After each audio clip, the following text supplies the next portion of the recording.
நிறைய பேர் என்னிடத்தில் கேட்கும் கேள்வி, இந்த காலத்துல பிள்ளைகள் பெற்றோர்களை கைவிட்டுறாங்க, கவனிக்க மாட்டேங்கிறாங்க வயசான காலத்துல.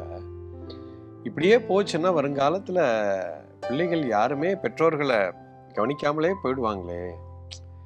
இது ஒரு ரொம்ப பேத்தட்டிக்கான ஒரு சிச்சுவேஷன். இது எப்படி, ஏன் இப்படி இருக்கிறது? இதுல இருந்து தீர்வு ஏதாவது இருக்கா? இதுக்கு காரணம் என்னன்னு நீங்க தெளிவா பார்த்தீங்கன்னா, இது 2 பக்கமுமே புரிதல் இல்லாதனால நடக்கக்கூடிய ஒரு தவறு. அதாவது பெற்றோர்கள் பிள்ளைகள் மேல தன்னுடைய ஆசையை திணிக்கிறார்கள்.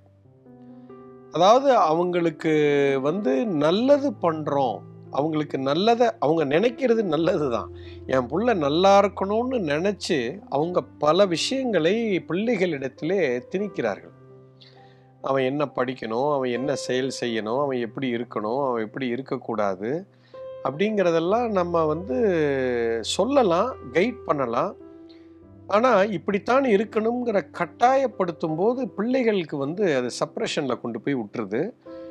நிறைய கருத்து வேறுபாடுகள் வருகிறது, மனஸ்தாபங்கள் வருகிறது, எல்லாமே வருது. அப்போ நான் பிள்ளைங்களை நான் எதுவுமே அட்வைஸ் பண்ணக்கூடாதா, சொல்லக்கூடாதா, அப்படி இல்லை. நீங்கள் கட்டாயம் கைட் பண்ணலாம், உங்களுடைய அனுபவத்தை பகிர்ந்து கொள்ளலாம். ஆனால் அதை கேட்பதற்கோ அதை அக்செப்ட் பண்ணுறதுக்கோ மறுப்பதற்கோ உங்கள் பிள்ளைகளுக்கு எல்லா உரிமையும் இருக்கிறதுங்கிறத நீங்கள் மறந்துடக்கூடாது. என்ன காரணம்னு சொன்னால், உங்கள் உயிர் ஒரு கர்ம வினையை தூக்கிட்டு வந்திருக்குது. உங்களுடைய பிறப்பே எப்படி இருக்குன்னா பூர்வ ஜென்மத்து கர்ம வினைப்படி வரும். நான் ஆன்ம ரீதியாக சொல்கிறேன். அதே போல உங்க பிள்ளையும் அது உங்களோட பிள்ளையே கிடையாது. ஃபர்ஸ்ட் நீங்க உடம்பை மட்டும்தான் கொடுத்திருக்கிறீர்கள். உயிர் வேற எங்கேயோ இருந்து வருது. அது பூர்வ ஜென்மத்துல என்ன கர்ம வினை செய்திருக்கிறதோ அந்த கர்ம வினையோட தொடர்ச்சி தான் இந்த பிறப்பு. உங்களுடைய பிறப்பு உங்களுடைய கர்ம வினையின் தொடர்ச்சி தான் ஒரு பிறப்பு. ஒரு வயிற்றுல 4 பிள்ளைங்க பிறக்கும், 4 ஒரே மாதிரி இருக்காது, ஒரே அப்பா அம்மா தான். ஏன் ஒரே மாதிரி இல்லை? கொஞ்சம் சிந்திச்சு பாருங்க. 4 பிள்ளைகளும் 4 விதமான கர்மா வேற எங்கேயோ இருந்து வந்திருக்குது. ஆனா உங்களுடைய அனுபவம் ஒண்ணுதான். இப்போ உங்களுடைய அனுபவத்தை, உங்களுடைய எண்ணங்கள், ஐடியாவெல்லாம் இந்த 4 பிள்ளைங்களுக்கு நீங்க திணிக்கவே 4 விதமா இருக்குங்க. You understand? ஸோ அந்தந்த கர்ம வினையை அது பூர்த்தி செய்வதற்காக வந்திருக்கக்கூடிய பிள்ளைகள்.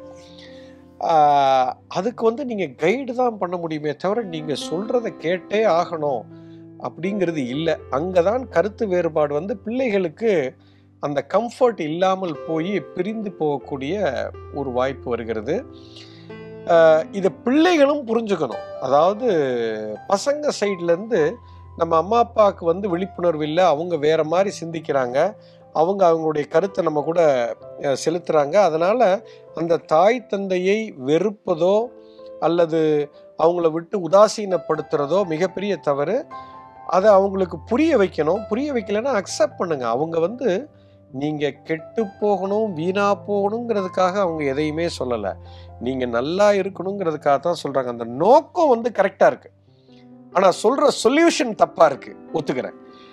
இப்போ உங்களுக்கு பொருத்தமாக இல்லை. இப்போ நீங்கள் அப்பா டாக்டராக இருக்காரு, அம்மா டாக்டராக இருக்காரு, அவர் ஹாஸ்பிட்டல் நடத்துகிறாரு, பிள்ளையும் டாக்டருக்கு தான் நீ படிக்கணும் அப்படின்னு ஃபோர்ஸ் பண்ணுறது தவறு. பிள்ளைக்கு அந்த சுதர்மம் இருந்துச்சு. சுதர்மம்னா என்னன்னா, உனக்குன்னு இறைவன் ஏதோ ஒரு செயலை கொடுத்துருப்பான். பிறக்கும் போதே அது இருக்கும். ஒரு மாங்கொட்டை மாமரத்தை தான் உருவாக்கணும், ஒரு தென்னங்கன்று தேங்காயத்தான் உருவாக்கணும், ஒரு வேப்ப மரம் வேப்பங்கொட்டை வேப்ப மரத்தை தான் உருவாக்கணும்.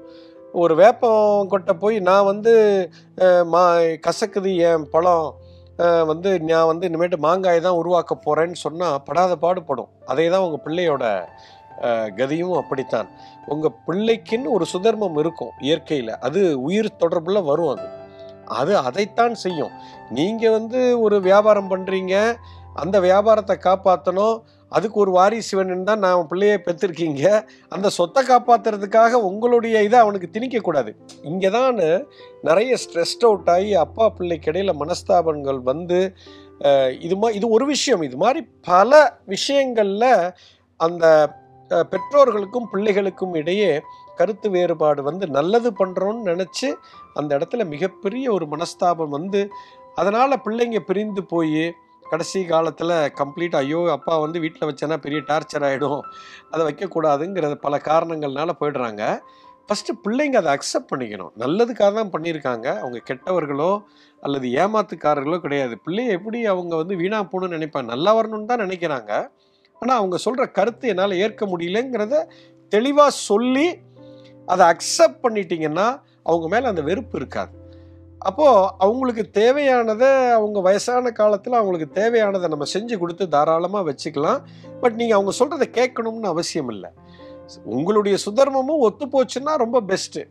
ஸோ இந்த புரிதலுக்கு வந்து ஒரு பையனாக இருக்கிறவனும் ஒரு பிள்ளைகளாக இருக்கிறவங்களும் பேரண்ட்ஸு, அதாவது பெற்றோர்களாக இருக்கிறவங்களும் ஒருத்தருக்கு ஒருத்தர் இதை புரிந்து கொண்டு அவர்களுடைய செயலுக்கு மதிப்பு கொடுத்து அதை விட்டு கொடுத்து போகும்போது அந்த இடத்துல இந்த பிரச்சனை தீர்வதற்கு வாய்ப்பு இருக்கு. இது பெற்றோரும் புரிந்து கொள்ள வேண்டும், பிள்ளைகளும் புரிந்து கொள்ள வேண்டும். இது 2 பேருக்குள்ள இந்த ஒரு அடிப்படை புரிதல் வந்து, ஏன்னா 2 வேற வேற உயிருங்க, சம்பந்தமே இல்லை. 5 பிள்ளைங்கிறது 5 வேற வேற உயிர். மனைவி வேற மாதிரி இருக்கும், ஒவ்வொரு உயிரும் ஒவ்வொரு மாதிரி இருக்கும். அதை புரிந்து கொண்டு அவர்களுடைய விடுதலைக்காக அவர்கள் வாழ்கிறார்கள், அதை அக்செப்ட் பண்ணணும். அந்த அக்செப்டன்ஸ் இல்லாத, ஏற்றுக்கிற மனப்பக்குவம் இல்லை, இருவருக்குமே இல்லை.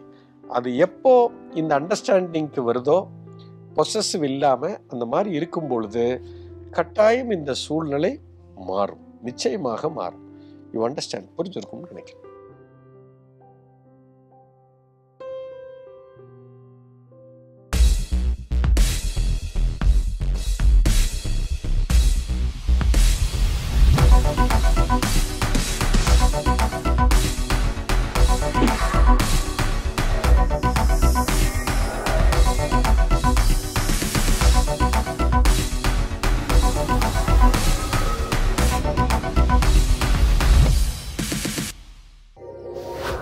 Thank you.